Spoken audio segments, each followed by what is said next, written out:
حدیث نمبر 762 762 عن انس رضی اللہ عنہ ان النبی صلی اللہ علیہ وآلہ وسلم نعى زیدا وجعفرا وابن رواحة للناس قبل ان یأتیہم خبرهم.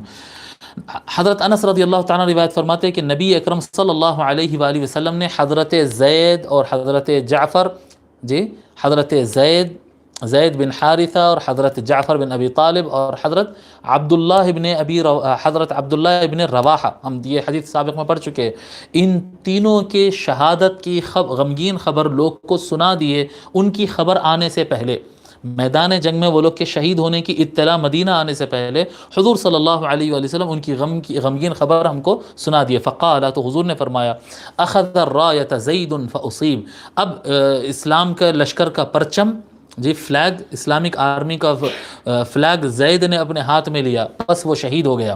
ثم اخذ جعفر، پھر ان کے بعد جعفر نے اپنے ہاتھ میں لیا، فاصیب، اور وہ شہید ہو گئے.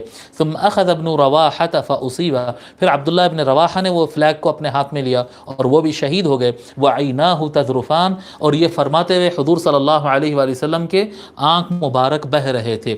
حتی اخذ الرایۃ سیف من سیوف اللہ، یہاں تک کہ فلیگ کو اللہ کی تلواروں میں سے ایک تلوار نے اپنے ہاتھ میں لے لیا. حتی فتح اللہ علیہم، یہاں تک کہ اللہ تبارک و تعالی نے ان کو فتح نصیب فرمائی.